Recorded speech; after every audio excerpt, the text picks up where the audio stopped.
What's up, guys? Famous Ass Eater here, bringing you guys some gameplay and some commentary. Yes. And this is also a new series which is going to be long lasting because I love anime. I stress it, I love it. So I'm going to be doing reviews off of the anime chapters and manga chapters that are coming. So today is going to be Naruto and Bleach. So guys, I'm sure if you read the mangas, you're just like, oh my god, you're having like a nerdgasm, just like I am, because I'm gonna go ape shit. I'm gonna go ape shit. So let's kick things off with. All right, guys, let's kick things off with Bleach here. All right, so the title is called March of the Star Cross, 489, chapter 489, and basically it starts off with the vice captains discussing the whole Ryu Gankai disappearances that's been going on, while Ichigo is fighting Kirige in Waco Mundo, and then Buckbeard says, you know, why not? Let's go attack Soul Society now since Ichigo is distracted. And then later on in the chapter, Captain Miryu, the weird guy, medical guy of the research division, basically announces that, you know, Captain Commander, this is your fault and the cause of the whole, you know, Ryu Gankai disappearances. So far, guys, delicious chapter, really delicious, really interesting. It started answering questions, and it was just amazing plot. It was just really good for like 18 pages. So kicking off first off, Captain Kiri in the beginning of the chapter basically says he's suspicious of the disappearances and started, you know, analyzing all the information that was collected from the reports and all that good stuff. And he comes to the conclusion that there's been sandals and bare feet converging into one spot, basically meaning that, you know, Shimigamis are at fault at the whole disappearances of the Ryogankai Soul Society, aka Soul Society disappearances. So then they fast forward it while Kira answered, you know, looks at Captain Commander, the vice president, the vice captain of Captain Miryu, and says, what has he been hiding? So then fast forward, the fight between Ichigo and Kirige begins.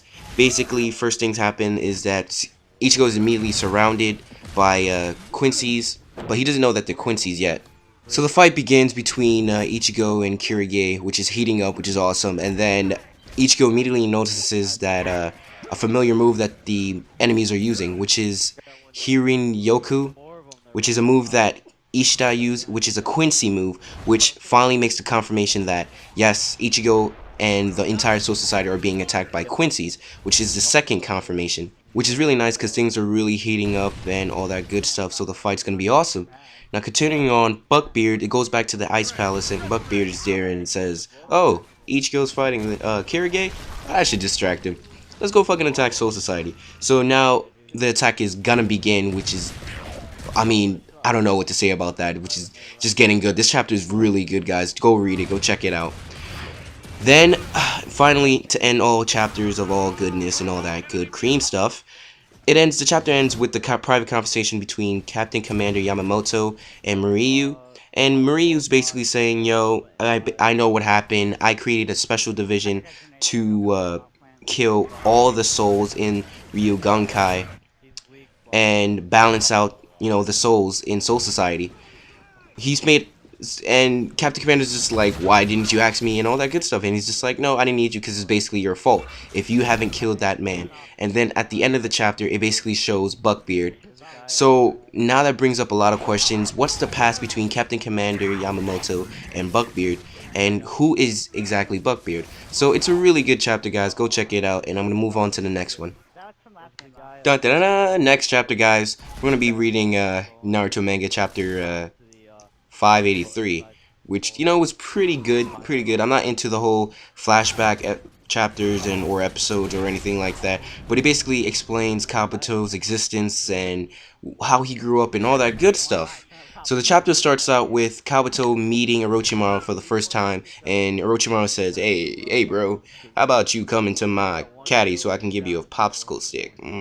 Nah, but seriously, guys, he basically says that, why aren't you a shinobi? You're a great medical ninja. Why aren't you a shinobi? And Kabuto says like, yeah, and you know, I just enjoy living life, you know, all that good stuff. I enjoy being a medical ninja, doing anything I can do to help my mother, which is the nun who helped him out in the previous chapter. So things are getting good, things are heating up. Guess who appears? Danzo.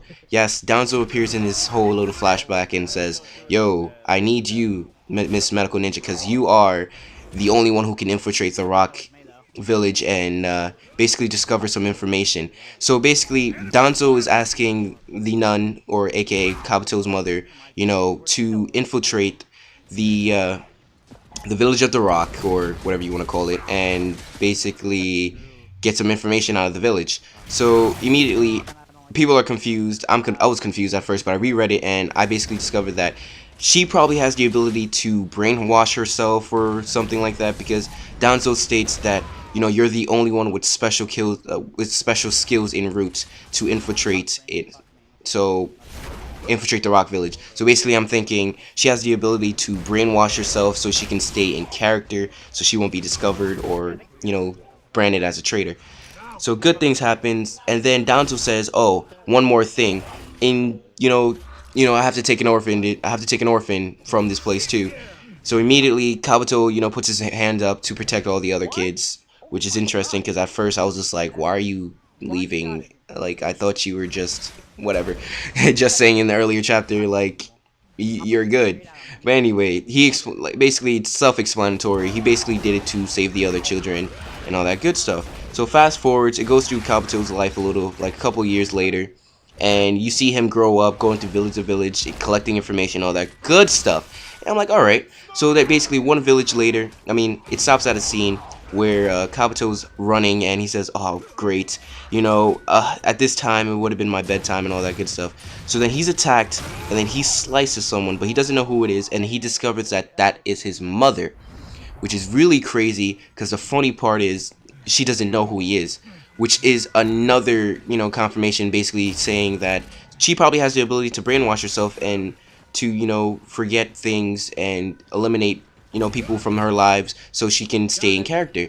Because Kabuto was just traumatized because he was just like, you gave me meaning to life, you gave me a reason to live, and you don't know who I am? So he's basically traumatized and all that good stuff. So basically, at the end of the chapter, Kabuto's, just traumatized and all that good stuff, and then he meets up with Orochimaru. So basically, everyone knows what happens here. He gets just, brain fucked by Orochimaru, and basically joins up with Orochimaru.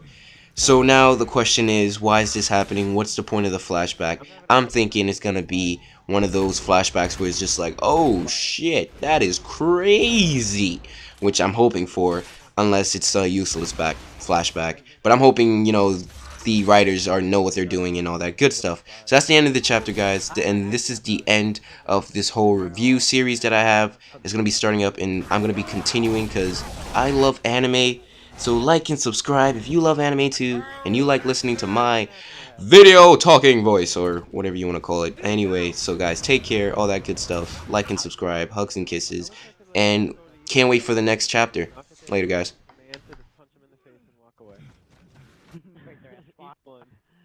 Like Mexican one, boom. Mexican two, punch him right in the face. My box.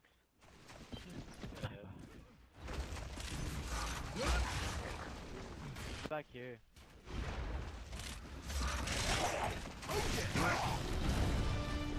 Oh shit, I popped my back.